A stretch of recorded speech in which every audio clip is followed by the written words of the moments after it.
आज हम मधुबनी लोकसभा क्षेत्र की बात करेंगे, जहां पर राजद और कांग्रेस की भिड़ंत होने वाली है। कांग्रेस कहेगी कि ये सीट हमें दे दीजिए, लेकिन राजद कहेगा कि नहीं, हमारे भी प्रत्याशी वहां पर मजबूत हैं। वहीं दूसरी तरफ राजद से बगावत किए प्रत्याशी भी ताल ठोक सकते हैं। उसी मधुबनी लोकसभा क्षेत्र की हम बात करेंगे और ये भी आपको बताएंगे कि किस तरीके से मधुबनी लोकसभा क्षेत्र में टक्कर होने वाली है। और मधुबनी लोकसभा क्षेत्र का थोड़ा सा इतिहास भी आपको बताएंगे कि कौन कौन मधुबनी से जीतकर सदन पहुंचा है। लेकिन उसके पहले नमस्कार, मेरा नाम शशांक पांडे है। आप जनता जंक्शन पर मुझे देख रहे हैं, कैमरे के पीछे विशाल खड़े हैं। ज्यादा पुराना इतिहास नहीं जानना है, 1991 से ही जानेंगे। 1991 में भोगेंद्र झा जो है वो वहां से सांसद बनकर दिल्ली जाते हैं भारतीय कम्युनिस्ट पार्टी के तरफ से। और उसके बाद 1996 में चतुरानंद मिश्र जो है भारतीय कम्युनिस्ट पार्टी से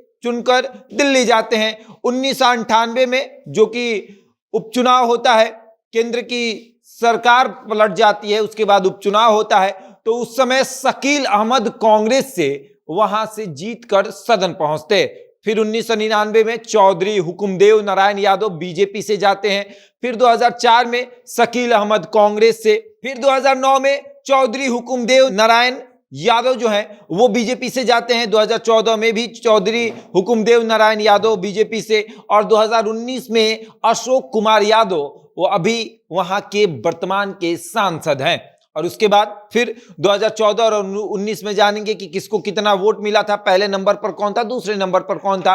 तो 2014 में पहले नंबर पर चौधरी हुकुमदेव नारायण यादव थे, उनको वोट मिला था 3,58,040 वोट। वहीं दूसरी तरफ दूसरे नंबर पर थे राजद के अब्दुल बारी सिद्दीकी, जिनको वोट मिला था 3,37,505 वोट, यानी कि 20,535 वोटों से चौधरी हुकुमदेव नारायण यादव से अब्दुल बारी सिद्दीकी चुनाव हार गए थे।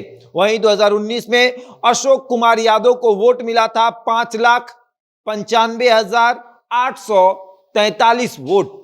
और उन दूसरे नंबर पर थे बद्री कुमार, जो कि वीआईपी पार्टी के उम्मीदवार थे।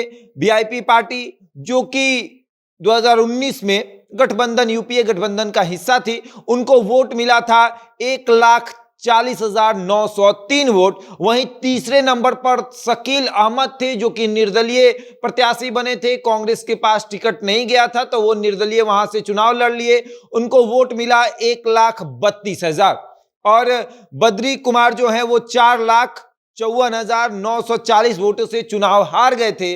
अब हम आपको बताते हैं कि 2024 की लड़ाई में कौन कौन है। तो 2024 की लड़ाई में वहां के वर्तमान जो सांसद हैं अशोक कुमार यादव, जो कि भाजपा के विधायक हैं, तो भाजपा ये सीट किसी को देने वाली नहीं है, तो अशोक कुमार यादव तो रहेंगे ही लड़ाई में।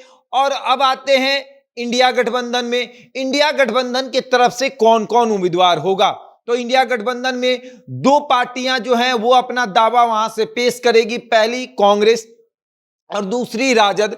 अगर राजद के पास ये सीट जाता है तो अब्दुल बारी सिद्दीकी वहां से उम्मीदवार होंगे, और अगर कांग्रेस के पास जाता है तो फिर शकील अहमद वहां से उम्मीदवार होंगे। शकील अहमद वहां से 2 बार सांसद रह चुके हैं, 2019 में निर्दलीय चुनाव लड़ चुके हैं। तो शकील अहमद चाहते हैं कि 2024 में इनको पार्टी टिकट दे, और अगर पार्टी टिकट नहीं देगी तो शकील अहमद फिर से निर्दलीय चुनाव लड़ेंगे। और सबसे बड़ी बात है कि राजद से बगावत किए गुलाब यादव भी मैदान में है। गुलाब यादव भी वहां से चुनाव लड़ना चाहते हैं। गुलाब यादव का दबदबा भी बरकरार है, और गुलाब यादव अगर मैदान में उतरेंगे तो फिर अब्दुल बारी सिद्दीकी का वोट बैंक जो है वो खत्म हो जाएगा। क्योंकि अभी बीते दिने एमएलसी के चुनाव में गुलाब यादव ने अपनी पत्नी को निर्दलीय खड़ा करके जिता दिया है। राजद ने विरोध भी किया, फिर भी गुलाब यादव ने अपनी पत्नी को स्थानीय निकाय कोटे के एमएलसी चुनाव में जिताया है। तो सबकी अब निगाहें गुलाब यादव पर भी है कि गुलाब यादव अगर वहां से उम्मीदवार होते हैं तो राजद को नुकसान हो सकता है। तो संभवतः ये भी हो सकता है कि राजद के पास अगर टिकट जाए, ये सीट जाए, तो वो गुलाब यादव को अपने पार्टी से टिकट देकर वहां से सांसद बना सकती है। गुलाब यादव का दबदबा जो है वो बरकरार है। गुलाब यादव पर आरोप लगा था कि एक लड़की के साथ उन्होंने गलत संबंध बनाया था, उसके बाद पार्टी ने गुलाब यादव को पार्टी से बाहर का रास्ता दिखा दिया था, राजद ने। अब इसको लेकर गुलाब यादव के अंदर भी नाराजगी है, उनके मन में नाराजगी है, तो हो सकता है कि वो निर्दलीय वहां से चुनाव लड़े।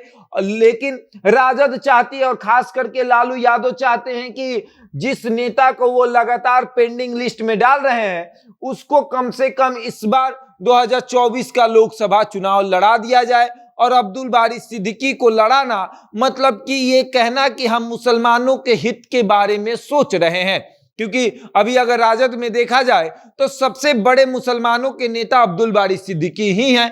और अब्दुल बारी सिद्दीकी को अगर भाव नहीं दिया जाए तो फिर एक तबका नाराज हो जाएगा, और जब नाराज हो जाएगा तो फिर चुनाव में इसका परिणाम भी देखने को मिलेगा। इसलिए अब्दुल बारी सिद्दीकी को उम्मीदवार तो बनाना ही पड़ेगा। और अब देखते हैं क्या होगा। एक तरफ भाजपा जो है वो इस सीट को छोड़ेंगे नहीं, और चौथे जो यहां के दावेदार होंगे वो होंगे मुकेश सहनी।